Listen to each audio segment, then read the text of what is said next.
Assalamualaikum warahmatullahi wabarakatuh. Perkenalkan, nama saya Yuke Trisilvani. Saya dari Prodi Pendidikan Seni Rupa dengan NIM 22020091. Mata kuliah Pengantar Kewirausahaan, dosen pengampu Bapak Dr. Hanif Al-Qadri, MPD. Di sini saya akan mempresentasikan tentang wirausaha di era revolusi industri 4.0. Salah satu bagian dari paradigma berpikir kewirausahaan adalah usaha maksimal, kerja keras, dan tidak kenal lelah. Tidak ada kata putus asa, jadi merupakan satu tantangan yang luar biasa untuk kita beradaptasi berada pada revolusi sekarang ini atau revolusi 4.0. Tantangan industri yang menuntut transformasi atau perubahan arah ekonomi secara komprehensif, secara menyeluruh, dan merupakan sebagai langkah penting untuk memanfaatkan sekaligus mengoptimalkan momentum revolusi industri 4.0. Kecanggihan dalam menggunakan internet, data, dan mesin di era revolusi industri 4.0 telah melahirkan berbagai terobosan brilian yang melahirkan efisiensi, memudahkan masyarakat dalam mengakses informasi di dunia wirausaha, khususnya sektor industri, sektor teknologi, di mana teknologi informasi dan komunikasi dimanfaatkan pada itu dalam sepenuhnya. Beberapa tahun ini kita dikejutkan dengan perubahan-perubahan yang sangat luar biasa. Masyarakat yang sekarang sering mengonsumsi konten-konten berbagai digital setiap harinya, mulai dari akses melalui telepon genggam, laptop, PC, dan yang lain-lain.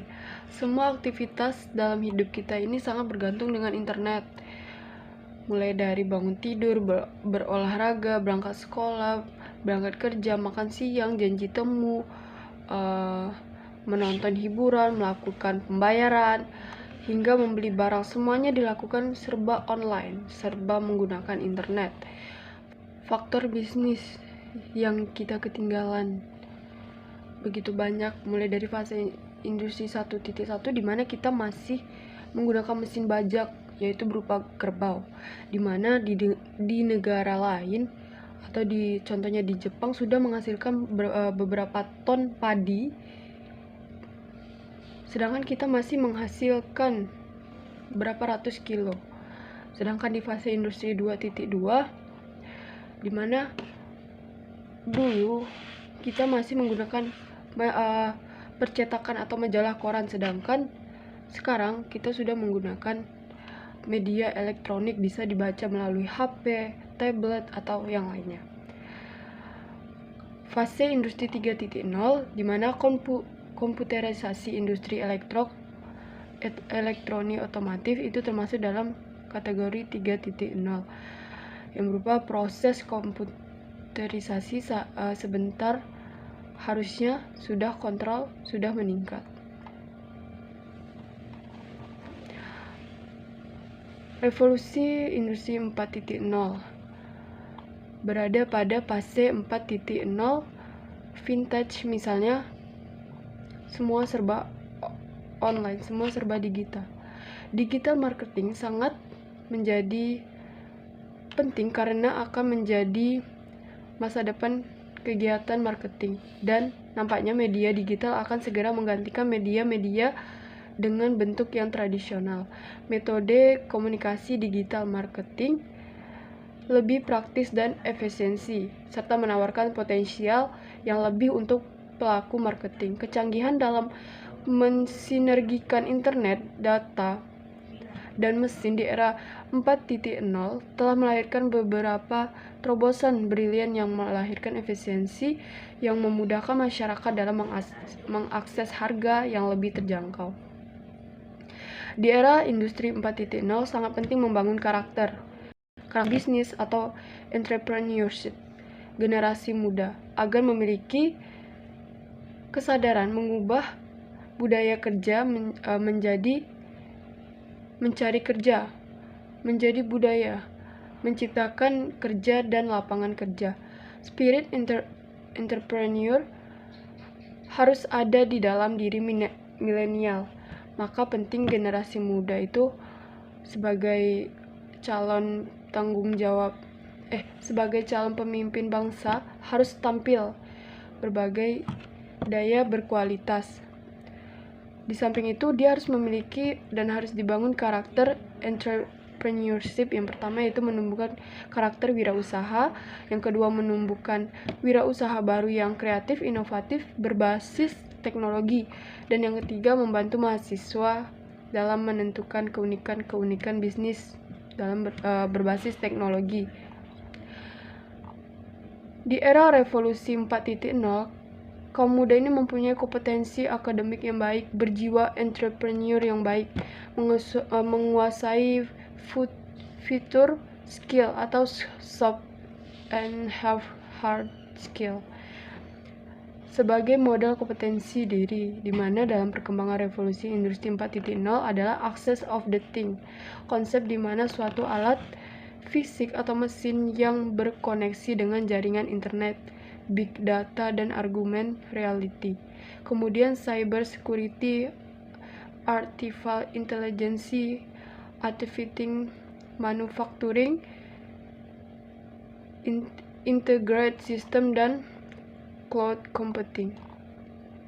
Meskipun salah satu dampak era revolusi 4.0 adalah membutuhkan biaya yang besar, yang tinggi, namun digitalisasi terhadap usaha yang dijalankan memang sangatlah penting.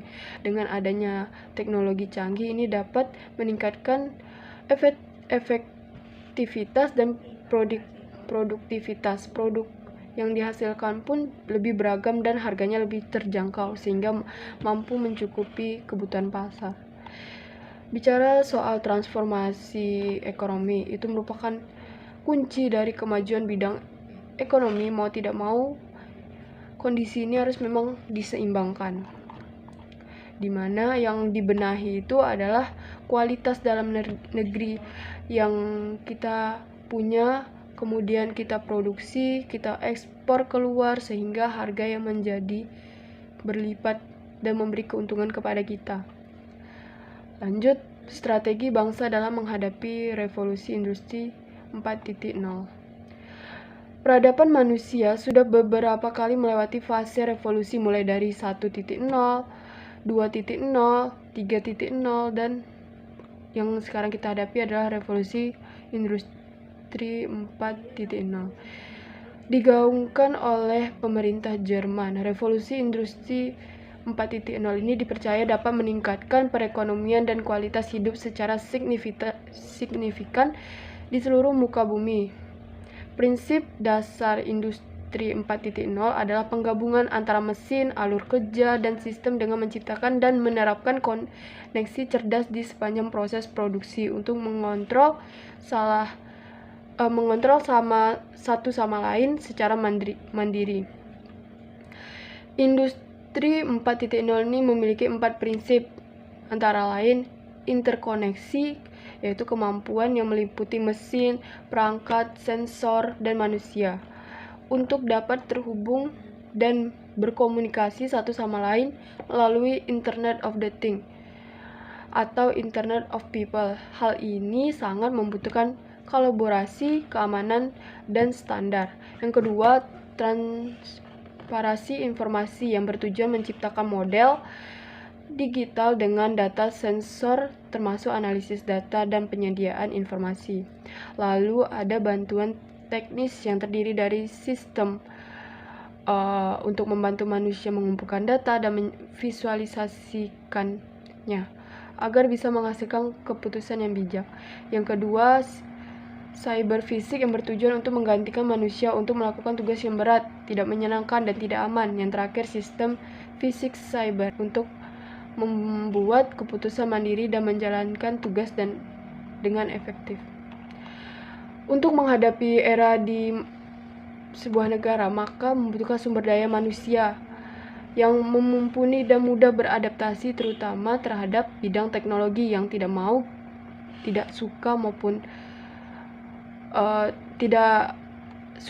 suka akan terus berkembang setiap harinya. Proses pengembangan sumber daya manusia ini menjadi hal yang sangat vital karena bertujuan untuk mengembangkan, meningkatkan, serta mengeluarkan skill pengetahuan seseorang untuk menghadapi dunia pekerjaan. Di Indonesia ini sumber daya manusianya merupakan tantangan terbesar untuk menghadapi era revolusi industri 4.0, ditambah tuntutan dari perusahaan atau industri yang semakin meningkat. Seiring berjalannya waktu, maka untuk menjawab tantangan tersebut, pemerintah Indonesia telah menentukan strategi untuk melalui pendidikan kejuruan. Salah satu kebijakan yang telah dikeluarkan adalah revitalisasi pendidikan kejuruan yang meliputi sistem pembelajaran, sistem pendidikan, peserta didik, dan pendidik serta tenaga kependidikan. Adapun revitalisasi sistem pembelajaran yaitu yang pertama kurikulum dan pendidikan karakter, yang kedua pembelajaran berbasis teknologi informasi dan komunikasi, yang ketiga kewirausahaan, yang keempat penyelarasan, dan yang kelima evaluasi. Satuan pendidikan meliputi satu unit sekolah baru dan ruang kelas baru, yang kedua ruang belajar lainnya, yang ketiga rehabilitasi ruang kelas, yang keempat asrama dan guru, yang kelima peralatan, yang keenam manajemen dan kultur. Lalu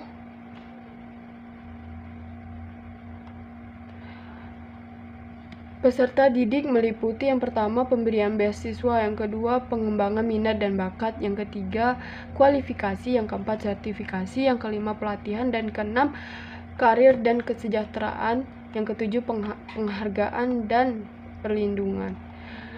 Hal tersebut diharapkan dapat menghasilkan lulusan yang dapat beradaptasi dan mengikuti perkembangan zaman, terutama pada bidang teknologi. Karena sumber daya manusia ini menjadi salah satu inti pokok dan juga berperan sangat penting dalam menentukan arah majunya suatu negara. Kompetensi adalah suatu kemampuan yang secara khusus dimiliki oleh setiap orang untuk dapat melakukan suatu tugas atau pekerjaan tertentu. Kemudian kemampuan dapat baik dan berkembang jika ada kemauan serta keinginan dalam diri kita sendiri yang senantiasa belajar dan menggali sebuah potensi yang dimiliki baik melalui ilmu pengetahuan maupun praktek. Maka dari itu, pemerintah mempunyai dan melaksanakan roadmap making Indonesia 4.0 beserta program-program yang difokuskan di setiap industri. Pemerintah sudah melakukan berbagai upaya untuk mempersiapkan generasi muda di Indonesia agar siap mengikuti dan menghadapi dan juga dapat bersaing dengan perkembangan zaman. Sedangkan sekarang Jepang sudah masuk ke revolusi industri 5.0, sedangkan kita baru revolusi industri 4.0, sehingga kita terjun ke lapangan pekerjaan siap untuk berkompetisi dengan individu-individu lain, tidak hanya di dalam negeri tapi juga kancah internasional.